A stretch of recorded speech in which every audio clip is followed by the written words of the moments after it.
Welcome to the Close the Chapter podcast. I am Kristen Boyce, a licensed marriage and family therapist with a private practice, Pathways to Healing Counseling.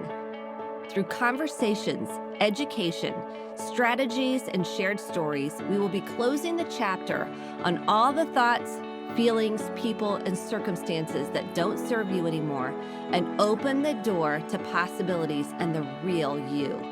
You won't want to miss an episode, so be sure to subscribe.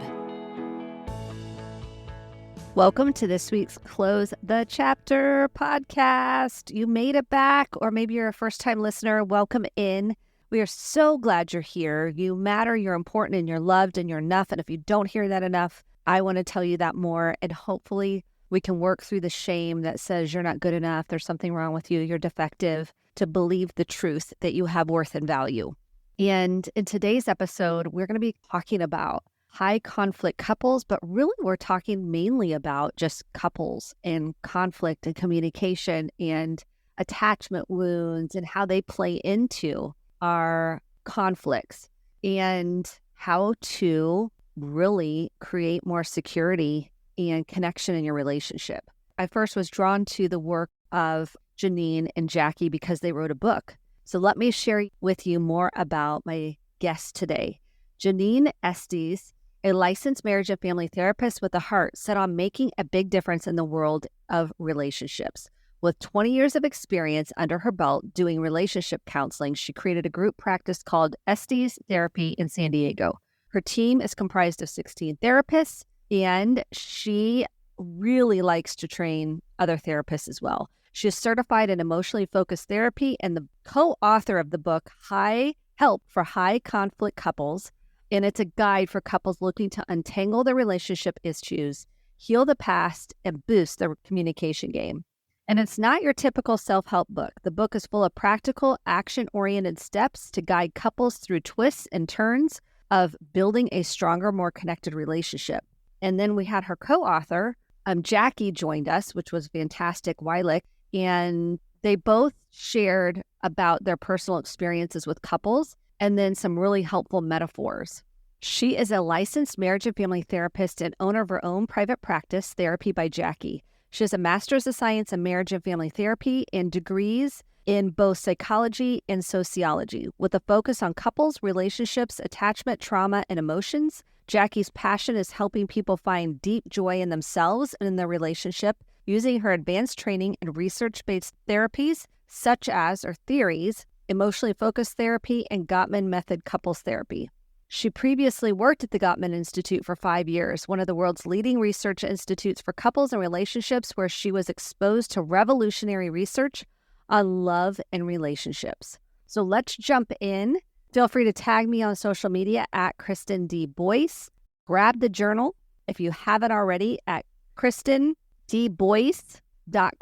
Just go to the website. You can grab the journal. It's right there. All the previous episodes are there too. So without further ado, here is my conversation with Jennine and Jackie. Welcome to this week's Close the Chapter podcast.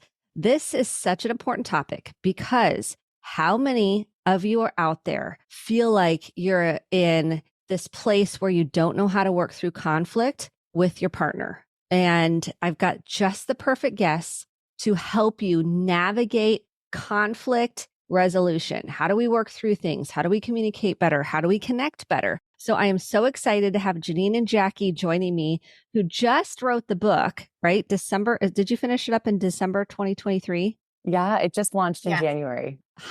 Help for High Conflict Couples. Perfect title, straightforward and direct. So welcome to the Close the Chapter podcast. Thank you. Thank you so much for having us. I'm so thrilled you're here.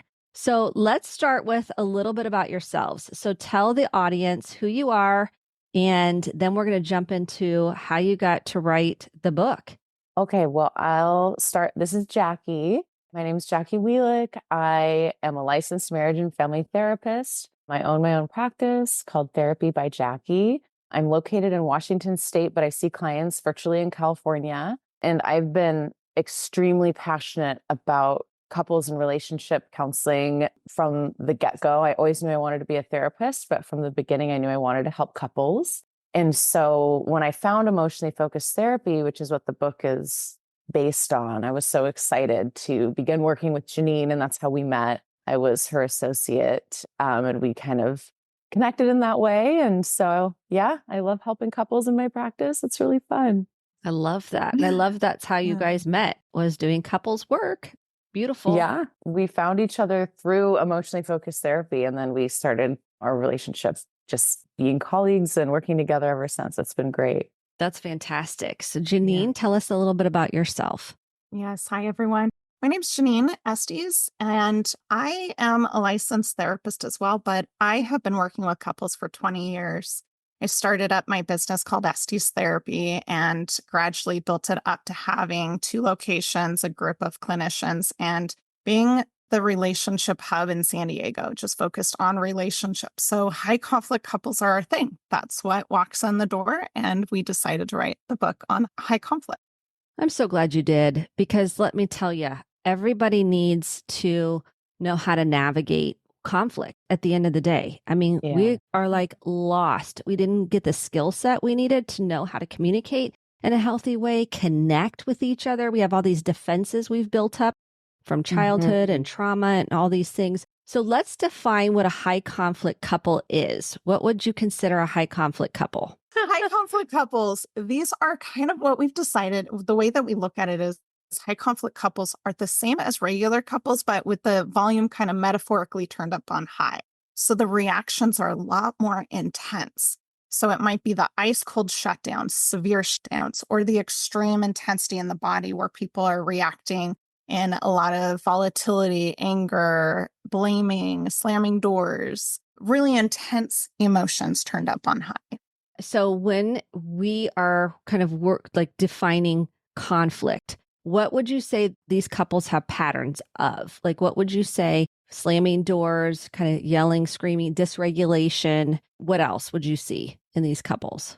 One of the biggest parts of emotionally focused therapy is identifying what we call the negative cycle. And so what these couples have is pretty like rigid and exaggerated cycles where you might have a pursuer who's kind of coming towards their partner with criticism, anger, and high intensity, kind of fiery with that volume turned up. And then on the other side of the spectrum, the other person, like Jennine was saying, with the exaggerated shutdowns, really big withdrawals, or really, really big threats to the relationship. And these two patterns of behavior kind of ping pong back and forth with each other and make the other person's responses pretty exaggerated in return, right? The more somebody shuts down, the more their partner's going to turn up the volume and vice versa. And it's going to go back and forth. So that's a huge aspect of high conflict couples that we address in the book. But what's really cool is because high conflict couples are just like regular couples, but with the volume turned up, our book is really helpful for, I would say, all couples. It does target high conflict relationships, but a lot of the tools are helpful for anyone in relationships. So I love the feedback I've been getting on the book because people are saying, like, I'm not considered high conflict, and this is helping me. And that brings me so much joy. It's really been cool. I love that. So I dated my husband, and 2 months into dating, I was like, let's go to premarital counseling. And he's like, what? And I was like, let's get it all on the table, our childhood, our patterns, what past issues we've had in relationships. And I think all couples, if they start that early, a lot of people don't because they don't maybe have the resources or they don't even know where to begin. What's the first step for someone to begin this journey of working through their conflicts? I think the first is we need to identify kind of the landscape of where they're at, of understanding the intensity, what issues are, what they're dealing with, right? So the more the landscape they understand what they're dealing with, then they'll have a starting point of, and so we have kind of a questionnaire of what are the things that you're dealing with within your relationship? What type of explosions? What type of fights? There's 3 A's that we have to address right away is any type of active abuse, active affair, or active addictions. Those will automatically create high conflict couples, and those have to stop before we even begin. We have to have some sort of safety. And so that means addictions have to be taken care of. The affairs need to stop. Any type of abuse has to stop. But once we have safety under control, then we have to look at where are they right now? What type of intensities are they threatening? What type of volatility? And from there, once we know where they're at, then they need to start understanding what their cycle is, who's doing what moves, how to regulate their body, because body regulation, if somebody's in so much distress, there's no way they can be cognitive and calming themselves down and going to vulnerability if their body's dysregulated. And so that's kind of the next piece is like, how can they regulate their bodies to then start figuring out the next moves? They have to be creating kind of that window of tolerance. Like, how can we tolerate distress? How much can their body tolerate the distress in order to be responding in more of an appropriate manner, or catching their reactions, or catching that pattern that goes on between both people? There's so many moving parts within one reaction. And so it's important to get educated on where are we, what's our landscape, who's doing what, who does what type of move, and then what's my side of the street? How do I calm my body down? How do I make myself move different in the relationship, which can then impact the partner? One of my favorite parts of the book for writing it was the chapter where we talk about cooling down. And we have point by point tips on how to calm your body down and regulate, because like Jennine's saying, this is so important when we're dysregulated in our trauma or in our past or in the relationship, because there's been affairs or attachment injuries or whatever. Our bodies and our minds, we go offline, we get so dysregulated that our prefrontal cortex can't even stay in the conversation to make a new decision as to how to respond. So it gives us a lot of empathy, because a lot of times people are so reactive and they don't like the behaviors that they're doing. They don't like how they act towards their partner when they're so dysregulated. But we can have empathy and be like, well, yeah, you're offline. Your body is in fight or flight. Your prefrontal cortex is offline. And we do a whole chapter on cooling down, which is so, so cool. And the techniques are like very effective and also very practical. Like we were thinking of like, what in a real life situation with a busy life and kids and a couple, like how are you actually going to do this stuff for people who can't go to a 2-hour yoga class every day? So it's like really easy, kind of fun tips and tricks as to how to get your body back online. And you have to do that first before you can make any new decisions about how to respond to your partner, right? Yes, that's incredibly important. I think the concept of self-regulation. So let's talk about maybe some top 2 tips that you would have for self-regulation, and then how to increase that window of tolerance to tolerate a hard conversation, to tolerate bringing issues up. What are the top 2, would you say, coping strategies to kind of get yourself calm so you can face these hard conversations? I've got some ideas. I want to hear. Go for it, Jackie. We talk about a lot, so it's really hard. I wouldn't say there's like 2 that are the best. I would probably recommend everybody try every single one and that we put in the book. And then we actually recommend them rating them as to what works for my body and what doesn't. And then going from there and knowing what works. We talk a lot about the importance of taking negotiated breaks. I love couples taking negotiated breaks. If the conflict and the conversation is so escalated that you can't stay online, we recommend this is a great little tool, just saying to your partner in a way that signifies the importance of the attachment in the relationship, hey, we need to take a break so we can come back and we can address this. We recommend the break be no less than 30 minutes because that's about the time it takes typically for the body to come back to baseline. If somebody has a trauma history, it might take just a little bit longer. But in that amount of time, your job is to not ruminate about the conflict or the relationship or think about what you're going to say back to your partner that's going to make them your point really good and make them really mad. We don't want you to do that at all. We really just want you to focus on taking a break, calming your body down, and then coming back together. It is like the biggest no-no ever. Do never take a break without saying exactly what time you're going to come back and talk about it again, and making sure your partner knows that you love them. And the point of this is to have a productive conversation so that it's not perpetuating a cycle of abandonment. But that's a really great, easy coping skill for couples. Deep breathing. I know it sounds so cliche, but just the research on taking 1 to 5 minutes on taking a couple deep breaths, doing some box breathing can switch your body from fight or flight into a more online space. That's a good one too. Yeah, those are So great. another thing I just wanted to jump in around was about really kind of looking at, we both are scared and we both need to create safety, right? So kind of creating this like team like wording instead of a blame of you or I, just really coming back on like, hey, we're in conflict right now. I love you. You love me. We both are on this team. We both need to make it safe right now. So really putting the responsibility on the team as a couple versus on each other is, instead of like, I don't feel safe or you're not doing this, it's very much like we both need to make it safe. We both need to come back together and really focusing on that attachment part.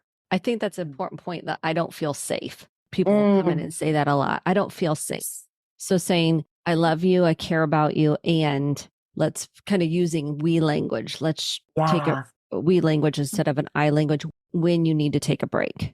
Yeah, I like that. Let's talk about attachment. For those that don't know anything about attachment, let's just do a high level. What is attachment? Why is it important for individuals? And more importantly, as a couple? That's a good question, is that we're a pack animal. It takes a village to raise a child. We are about a community, and that's kind of our hard DNA, our wiring, our hard wiring. And so research shows that the more connection we have with others, the more our bodies can regulate. The brain stimulates, can regulate through distress. The pain tolerance is stronger when we have a strong connection. And so attachment theory is about how to create more of a secure attachment, knowing that when we need our partners, we can rely on them, there for us. They have our back. They'll respond when we need. We know that we matter, and there's that security. And so attachment is all focused on how can we build that security in our relationships so we can navigate the world when we're away from each other. We're a lot stronger. We can regulate and deal with harder things when we have secure attachments with our partner. And with EFT, emotionally focused therapy, Sue Johnson founded the ARE, accessible, responsive, and engagement. So it's basically experiencing just that of, I can count on my partner. They will respond when I need them. They'll show up the way that we need them to.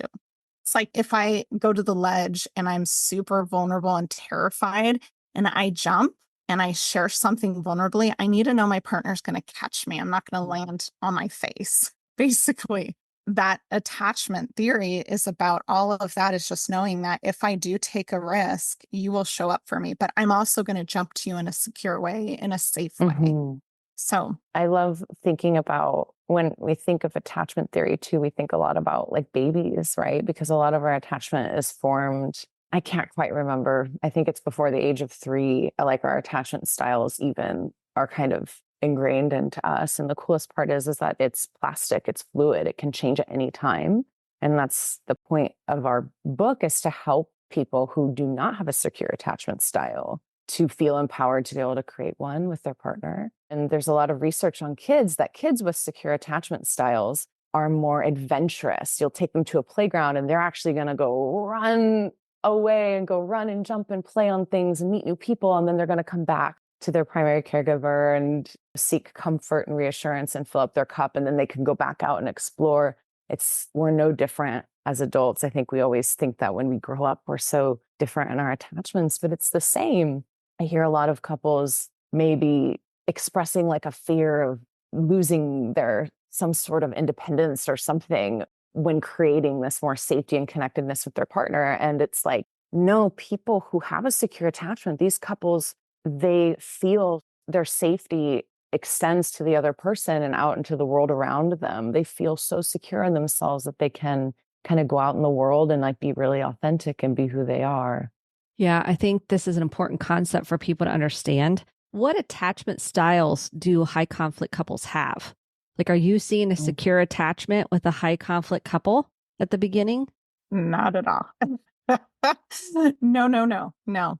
There is a lot of anxious attachments and disorganized attachments. There's just a lot of distress around it because I don't know if I can count on you. And we talk about, like, there are these 3 areas that cause that attachment to be more insecure. One is through traumas, unprocessed traumas from their history. So they might have a childhood where it was an anxious attachment and that just shows up in their current relationships. Or they might have attachment injuries, and attachment injuries are such as an affair that happened in the past, or a time when the partner wasn't there, such as a miscarriage or through the birth of their child, right? Some way of, I thought it was safe and now it's not safe in our relationship, which creates that anxious attachment in the relationship or this uncertainty. And the third one is ongoing needs not being met within the relationship. So if we have been trying to get our needs met over and over for years and years, and I cannot get my needs met, sooner or later, I feel like it's not safe and I can't count on you. So those three areas all create this uncertainty, insecurities that then flare people up, that have them kind of on guard, kind of like, I can't count on you to take care of me. So I'm going to take care of myself through either throwing bombs and blames and comments, or by shutting down and withdrawing and stuffing all my emotions. And so those are the three that we have to watch for is, do we have any ruptures that we need to repair? Does trauma start showing up that hasn't been processed and my body is totally dysregulated? And then to tie in kind of like that insecure attachment place, then like exaggerates that negative cycle that we talked about earlier. And so in the book, what we do, and we do it in a really like step-by-step way, which I really like loved how we kind of tackled the book together, was focusing on how to de-escalate each side of the cycle. And before you can do that, how can we start to feel a little bit safer and a little bit more secure so that my response can be a little bit less exaggerated, so that I can start to trust you a little bit. And then the response is a little bit nicer. And then it kind of snowballs and you can see the responses start to go back and forth in like a little bit of a calmer way. It's a very simplified way of saying that, but It's very it's the overall goal. I'm with you. I'm with you. It is an interesting concept because what I find is like I'll do an attachment assessment and then I can see, okay, you had an anxious attachment with your dad. And guess what you have in your marriage? Oh, you got an anxious attachment. Or you had an avoidant attachment with your dad and now you're avoidant in your relationship. It's an interesting parallel, and it could be with a mother. Could be you have an anxious attachment style with your mom, because you can have different attachment styles with different parents. And then to see that play out again in a relationship. So really healing that childhood relationships with each parent. I find how critical is that with high conflict couples? Well, it really depends on, to resolve with their parents. Some people cannot go do that resolution. Yeah, It I should might not be reframe safe that enough. question. Let me reframe that question. I do Okay. not mean like to go back with your parent, but doing that healing work individually. Yeah, that came Massive. out wrong because Okay, there's chances of you being able to repair it directly with the parent is very rare. If they can do that processing, so that's where the unprocessed trauma and unprocessed pieces, if it's not processed properly, we will be reacting and not knowing why we react. So we find like clients who can go do a lot of trauma work or a lot of history work with their history and kind of really reprocessing it to make sense of why their body reacts the way it is, that emotional awareness expands. And now they're building that emotional tolerance of hard things to know like, oh, here goes my body. I want to go into a fight stance right now. Oh, it's just my partner. It's safe. This is no longer mom yelling at me. Or it's something that they should absolutely do is go process it with a therapist, if possible. That's going to be always my go-to.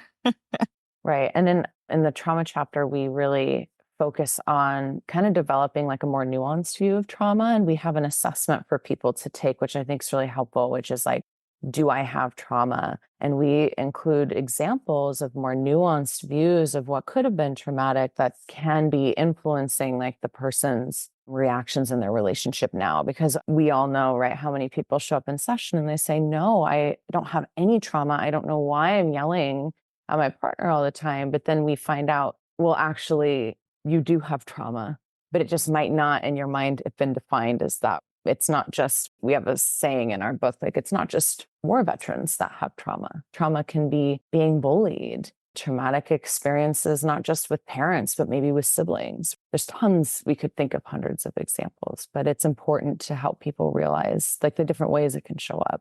Yes, I think that's key. So let's talk about communication, because high conflict couples have a hard time communicating. So what are some of the keys to begin to communicate in a healthier way? What are your thoughts, Jennine? Do you have any comments? I'm like, I want to hear I yours. have a lot. I know. I'm trying to organize right now. I'm in my mind, like organizing, like The way that we need to, what we've been talking about is we need to find that pause button, right? And so we're pressing a pause button, identifying what's been going on emotionally and what's going on physically in their body, but then they have to make the jump. So I used to do trapeze. Okay. Funny thing for people to listen is I did flying trapeze. So I did flying wow. trapeze. And so what you had to do was go climb up this ladder. It was 23 feet up in the air, put your toes over the edge, lean out and reach for a bar, and then you jump, you swing through, you do a trick in the air, and you get caught by the other person. I just really That is so simplified brave. that. First of all, that is so brave. Isn't it amazing? We actually put Wow. this in the book because it's my way of kind of weaving in my personal life into my therapy world. But with flying trapeze, when you're up on that platform, you're terrified, right? And each person responds to fear different. Some people hold onto the bar and they're like, no, no, no, I'm not going to jump. Other people go robotic. Some people shut down. Some people freeze. There's just all different reactions. And so then when it comes to the flying trapeze, when you're up on that platform, you have to let the catcher, the person who's on the other side, let them know you're ready. And you let them know, like, hey, this is the trick I'm going to throw to you. They start pumping up their swing and hey, I'm ready for you. Jump. It's called HEP is the code, like kind of the term to get you off the board. You jump, you fly through the air. And in order to do it right, you have to reach for them in a safe way. When you're doing that trick and you're released off of your bar in midair, and you have to reach for them in a safe way for them to grab you. And that catcher has to then grab you and swing through. So the way we look at communication is the same as when you're standing on that platform, you have to let your partner know, I'm about to take a risk because I love you. I want to share something vulnerable with you. I'm scared. The other person has to then say, okay, let me be ready for you. Okay, I'm ready now. Because sometimes I'm walking out the door on my way to work. I'm not ready for you. So we do need them to let them know, like, I'm ready for you. Take that risk, jump with me. So they'll get off that bar.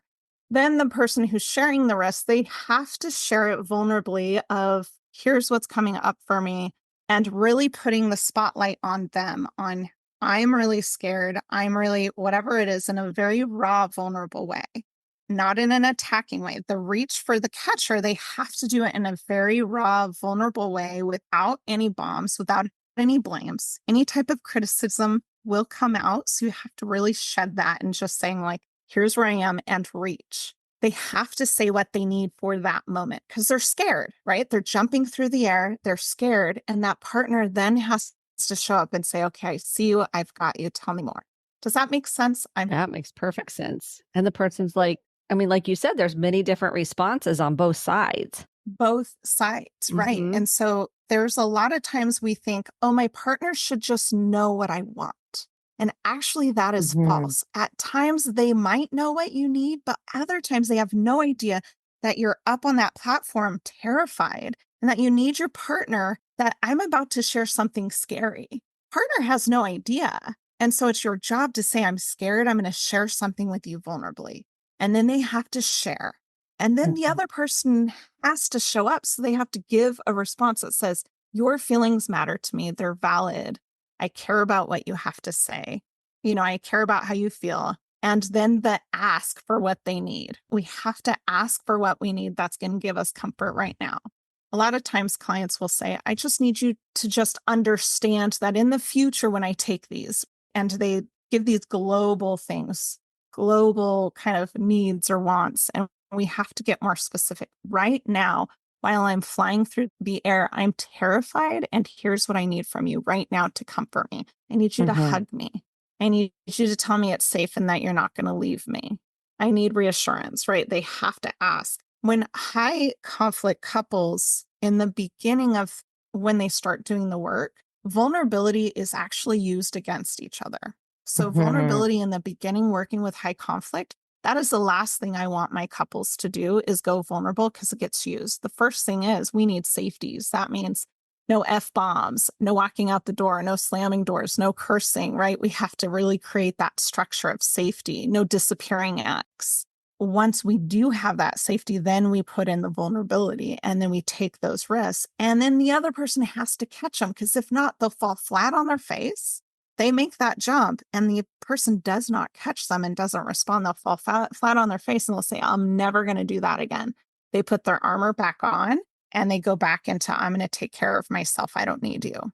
It's excellent. It's the most beautiful metaphor ever, is tying it with trapeze. And I love that we put it in the book and we've gotten so much feedback on it, like really resonating, because imagine standing up 23 feet and they're on a platform and jumping is terrifying. But that's how it feels when, right? We've all been there in our relationships. That's how it feels to share, right? But the process of making sure the other person's ready and that they can catch us, it's perfect.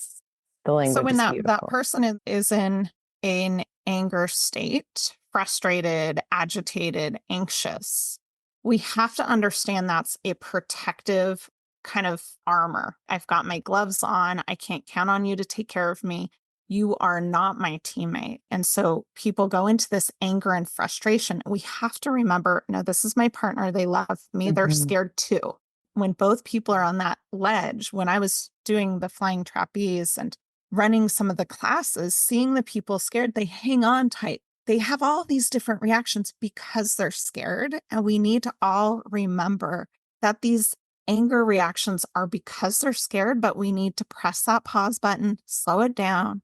I am here with you. We're a team. I love you. You love me. If you can't talk to me right now because you're angry, let's come back in a half an hour. You can't regulate your body. Let's come back and talk about it when we're both regulated.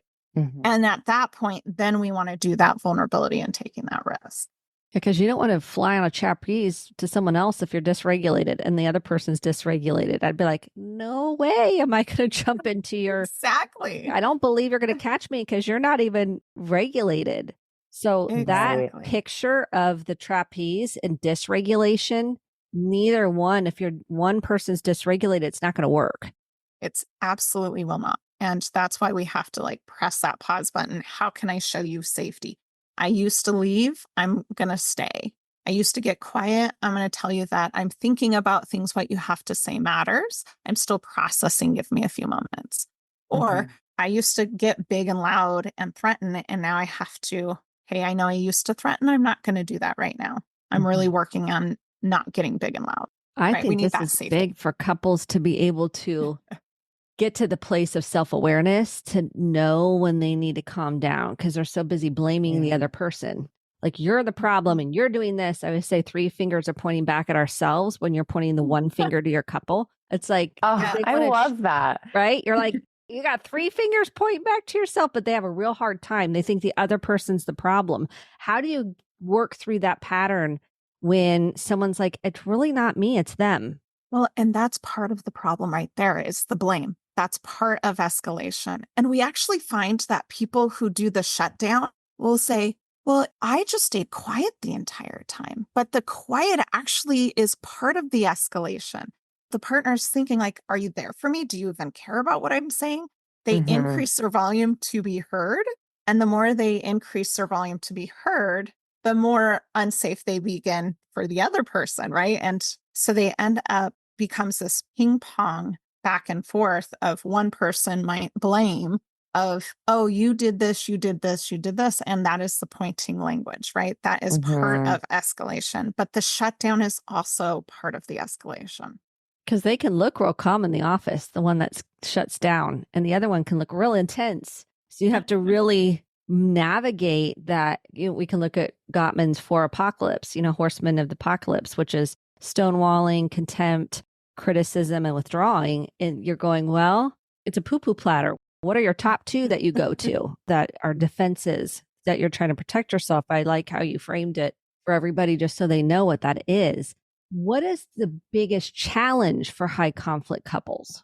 The highest challenge is being able to take ownership of their side of the street and follow through when there's a lot of body dysregulation and wounds. So really creating that safety. Research shows that getting a third neutral party involved helps de-escalate pretty quickly. So that's where counseling is really effective, is having that third person help with de-escalation and helping co-regulate with the clients, because the body is in a lot of distress. They've learned throughout the years, I can't count on you for some reason or the other.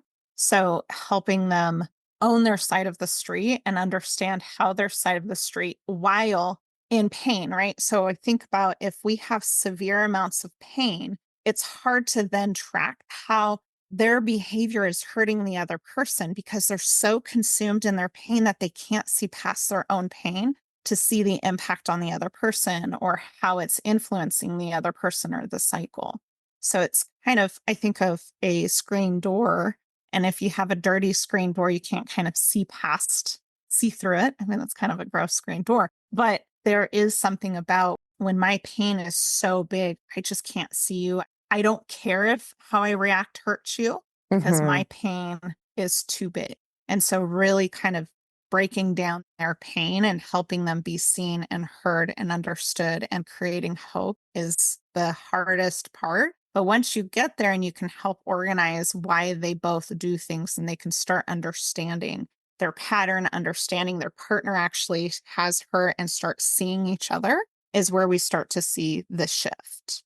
But if somebody continues to throw bombs and hurt, if they can't create that safety, then escalation is going to continue. If, hey, the way you're talking to me hurts me and I'm pleading with you and I'm trying to let you know the way you treat me hurts me and you continue, then I'm going to continue to protect myself, right? And so we have to create that safety right away.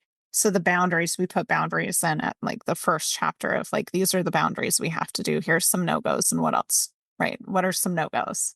And I think another challenge too, this is just coming up. I'm just thinking of this now. And Jennine, I want to hear your thoughts on this too, is like, we talk about this in the first chapter also, that in a lot of high conflict couples, only one partner, you can only get one partner to read the book or only one partner to go to therapy, right? We see this all the time. We get a lot of individuals wanting to do couples therapy and we're like, well, where's your partner? We can't do it without them. And so creating that hope for people and getting that buy-in of the partner who doesn't want to, I guess, do the work is very difficult. And so we actually really intentionally had that in our hearts when we wrote this and made sure that you can do this entire book alone if you need to. And you can do all the exercises. We prefer, obviously, if we have both people and doing it together and creating that vulnerability, of course. But also we wanted to maintain that hope that there is research that shows that if one person does step out of the cycle, it can have a positive impact. And doing the exercises and going through this, it's possible, which is exciting too. But that's a huge challenge, is getting the buy-in from both people. Yeah. Oftentimes, so many people come to therapy and they're like, my partner doesn't want to come. My spouse doesn't want to come. And I'm like, that's all right. You're taking the first step. You're here. Good for you. That took a lot of courage. So yeah, Absolutely. Let's talk about when someone comes in, you've got a high conflict couple and someone starts getting super intense. They're starting to raise their voice. The other person's starting to really shut down. How do you navigate that when you've got somebody in your office? I love this stuff.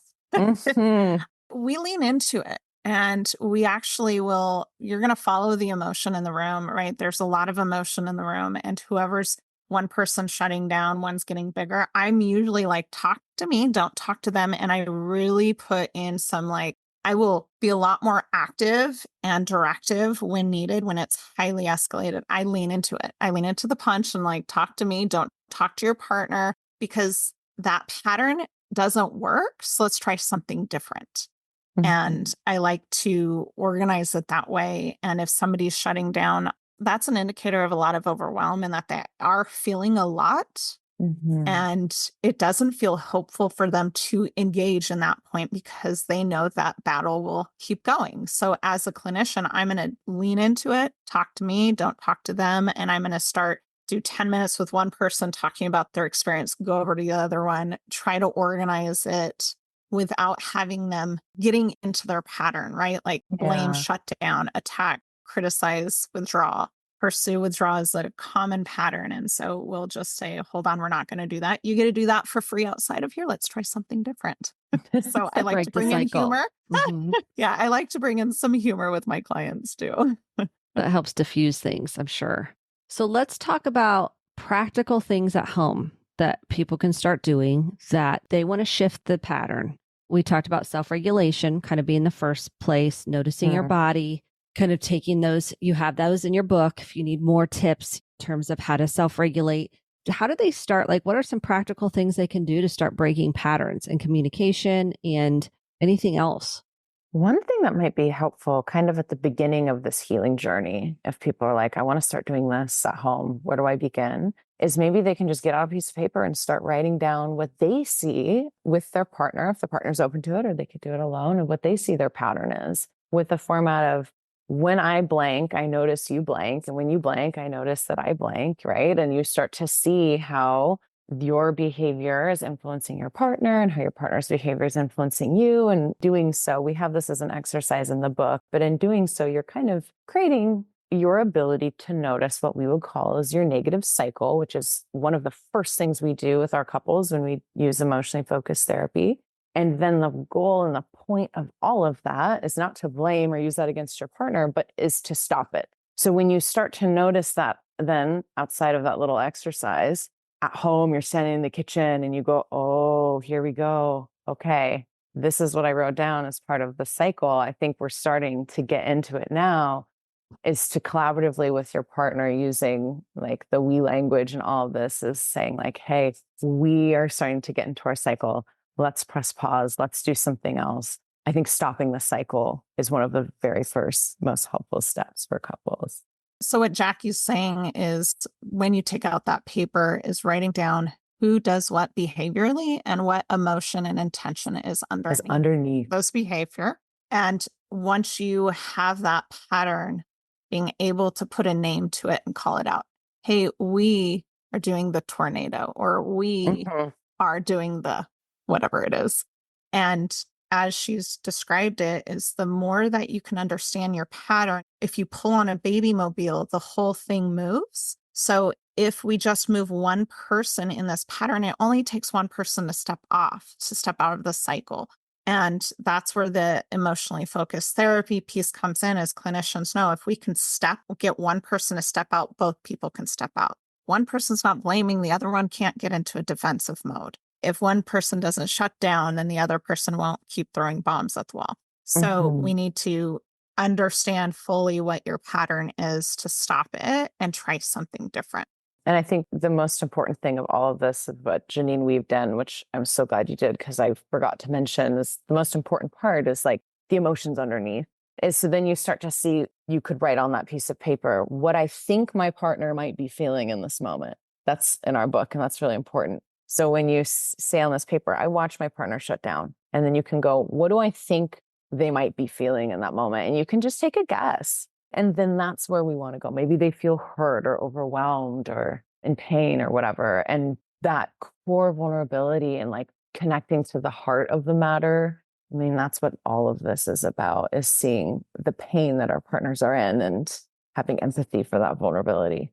Yeah. Well, and noticing our own pain, right? Yes. When I feel hurt or let down or not seen, it's my common reaction is to go into this like intense, critical, blaming position, right? That is my go-to. I can go into this blame so easily, but I have to press that pause button to be like, hold on, I'm irritated, I'm frustrated. What other feelings am I feeling? And I need to search deeper to find like, oh, I'm actually afraid that X, right? Like maybe how I feel doesn't matter. And I want to know that how I feel matters. And that's why I get big and loud.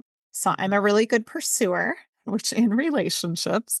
And so the more that we can understand what those raw, vulnerable feelings are underneath the frustration and anger. This frustration and anger, those are secondary reactions, right?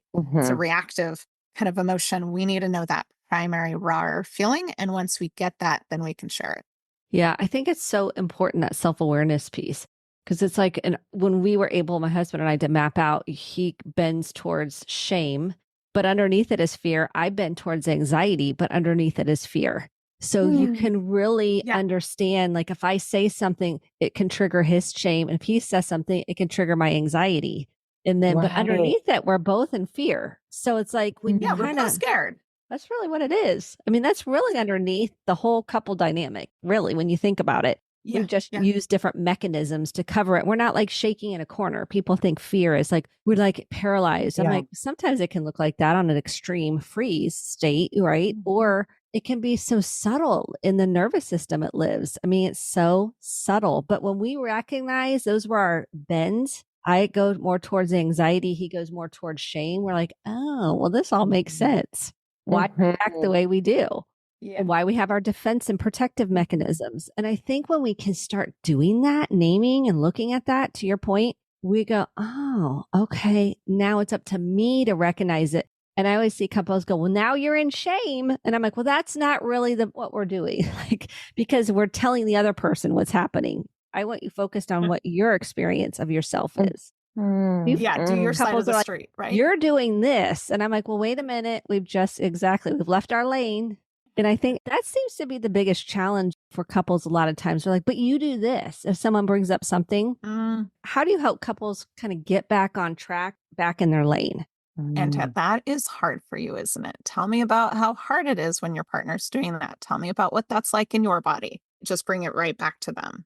Because when their partner does X, Y, and Z, it causes distress for the partner, right? And we need to talk about what's happening in their body versus, and you do this and you do that, right? Exactly. Blame. Exactly. And just notice when you do start to blame, what's going on inside yourself. When you start to blame, what's going on. Yeah. Okay. This has been so amazing. Is there anything we did not cover that you felt was essential to the conversation or important to note? I think another piece is there is a sex pattern that happens that a lot of couples don't talk about. They don't talk about it with their friends. They don't talk about it sometimes even with their therapist. Sometimes therapists have a hard time asking about their sex dynamic. And there can be a lot of wounds that happen sexually prior to the relationship or during the relationship. And understanding that we can have a pattern of communication where we have a pursue dynamic or a blame withdrawal that happens for most topics, but that dynamic might look different sexually. And so it's really important to understand how sex has influenced and created like a sense of hurt, disconnection, needs not being met, because sometimes it's really hard to go. Sex is very vulnerable. If we don't have a sense of safety in our relationship and security in the relationship, then it's really hard to then be vulnerable sexually. So it is something that has to happen, and how to put words to it of we need to make the relationship safe. We need to make sex safe. If somebody's just saying, I'm not going to show up sexually, and the other one's like, well, I need to have, we can have so many dynamics sexually. And so I think just knowing that if you're working towards developing more of a secure relationship and trying to work on your side of the street is to consider how sex has also influenced the disconnection and the volatility on both sides. We thought this was so important that we actually ended up making sex its own entire chapter in our book, which I don't remember if that was in our outline originally, but I remember a specific meeting we had where we were like, no, this needs an entire chapter just for itself. So, because it's huge, exactly what you were saying. Yes. Such a big, important point to bring up and work through in therapy and with each other. So where can people find you, buy the book, and learn more about your work? Perfect. We have helpforhighconflictcouples.com where they can buy the book. They can buy the book at any bookstore or on Amazon, anywhere. It is all over. And you can learn more about me, Jennine Estes, at estestherapy.com. And you can learn more about me, Jackie Wielik, at jackiewielik.com. I love it. Thank you both so much for the work you're doing in the world. Congratulations on your book. Everyone go grab it. And I appreciate you sharing your wisdom with us today. Oh, thank you so much for having us. This is great. This was so fun. Thank you. This was great. Yeah. Thank you. Thank you so much for listening to the Close the Chapter podcast. My hope is that you took home some actionable steps along with motivation, inspiration, and hope for making sustainable change in your life. If you enjoyed this episode, click the subscribe button to be sure to get the updated episodes every week, and share with a friend or a family member. For more information about how to get connected, visit Kristen, KRISTEN, Boyce, BOICE.com. Thanks, and have a great day.